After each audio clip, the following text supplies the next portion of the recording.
Dans ce problème, la question c'est à quelle distance minimale est-ce qu'Audrey, qui est représentée par la petite ligne ici, qui mesure 1,56 m, à quelle distance minimale du coin du grenier peut-elle se trouver sans se pencher, donc en étant debout du haut de ces 1,56 m? Ça revient à trouver la distance D qui est ici.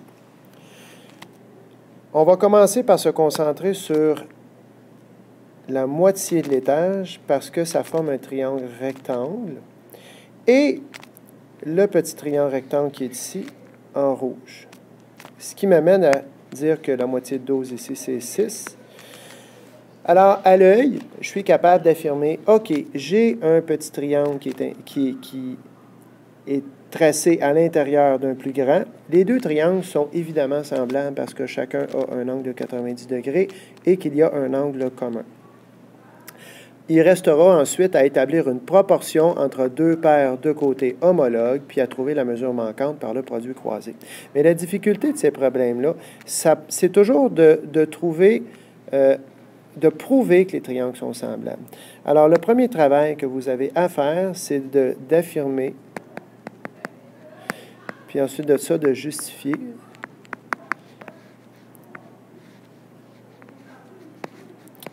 Le théorème. Donc, ici, on sait qu'on s'en va vers le théorème AA. Donc, d'abord, on va y aller pour prouver que le premier angle est isométrique. Pour ce faire, c'est plus facile de baptiser par des lettres les côtés. Alors, on a A, B, C, D, E. Ainsi, l'angle A est commun aux deux triangles, il est donc isométrique à lui-même. Fait que ce qu'on va dire, c'est que l'angle A est isométrique à l'angle A, car c'est un angle commun.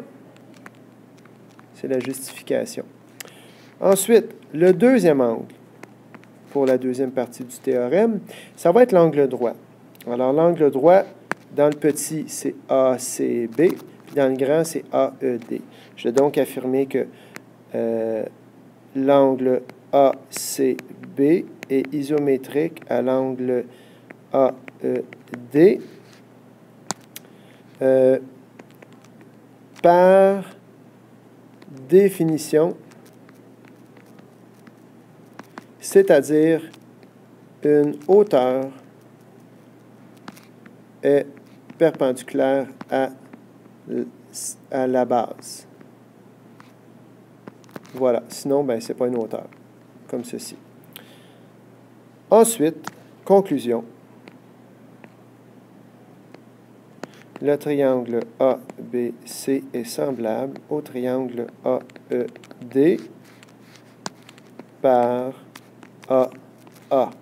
Une fois que ceci est fait, je peux me lancer dans le reste de la preuve qui est... Oh, je vais regarder mes petites lettres à leur place. OK.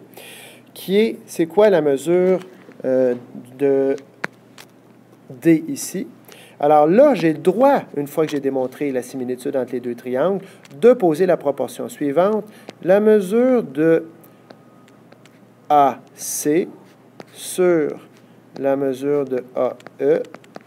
Donc, AC, c'est ma grande cathète ici, puis AE, c'est ma grande cathète du grand. Et dans la même proportion que la mesure de BC, qui est la petite cathète là où, comment ça s'appelle, Audrey est debout, sur la mesure de, qui est le point le plus haut, donc vers le pignon, DE.